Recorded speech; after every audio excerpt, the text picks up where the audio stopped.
తెలంగాణ రాష్ట్రంలో అర్హులైన ప్రతి నిరుపేద కుటుంబానికి కొత్త రేషన్ కార్డులు మంజూరు చేస్తామని ముఖ్యమంత్రి రేవంత్ రెడ్డి కీలక ప్రకటన చేశారు. ఖమ్మం జిల్లా మద్దులపల్లిలో ఏర్పాటు చేసిన బహిరంగ సభలో ఆయన మాట్లాడుతూ రాష్ట్ర వ్యాప్తంగా రేషన్ కార్డు లేక ఇబ్బంది పడుతున్న అర్హులైన వారందరూ దరఖాస్తు చేసుకోవాలని సూచించారు. ప్రజా ప్రభుత్వంలో ఏ ఒక్క పేదవాడు ఆహార భద్రతకు దూరం కాకూడదనే లక్ష్యంతో ఈ నిర్ణయం తీసుకున్నట్లు ఆయన స్పష్టం చేశారు.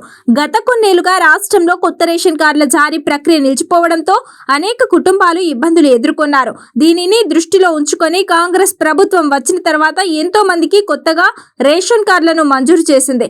ఇంకా ఎవరికైనా రేషన్ కార్డు లేకపోతే ప్రభుత్వం త్వరలోనే కొత్త దరఖాస్తులను స్వీకరించి క్షేత్రస్థాయిలో పరిశీలన జరిపి కార్డులను అందజేయనుంది. కేవలం బియ్యం కోసమే కాకుండా ప్రభుత్వ ఇతర సంక్షేమ పథకాలు పొందడానికి కూడా రేషన్ కార్డు ప్రామాణికంగా ఉండడంతో ఈ ప్రకటన ప్రాధాన్యత సంతరించుకుంది. రేషన్ కార్డుల ప్రకటనతో పాటు ఖమ్మం జిల్లా ఏదిలాపురం మున్సిపాలిటీ పరిధిలో సుమారు 362 కోట్ల రూపాయల విలువైన అభివృద్ధి పనులకు ముఖ్యమంత్రి శంకుస్థాపన చేశారు. ఏదిలాపురంలో జేఎన్టీయూ ఇంజనీరింగ్ కళాశాల మరియు కొత్తగా నిర్మించిన నర్సింగ్ కళాశాలను ప్రారంభించారు. కూసుమంచిలో 100 పడకల ఆసుపత్రి నిర్మాణానికి పునాది వేశారు.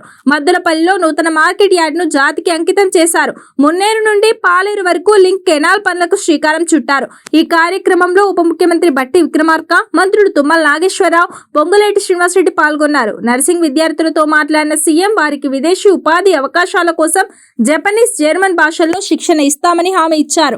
అలాగే భద్రాచలం ఆలయాన్ని అయోధ్య తరహాలో అభివృద్ధి చేస్తామని ప్రకటించి భక్తుల్లో ఉత్సాహం నింపారు. కొత్త రేషన్ కార్డుల ప్రక్రియ ద్వారా అర్హులకు సంక్షేమ ఫలాలు నేరుగా అందుతాయని ప్రభుత్వం ఆశిస్తోంది.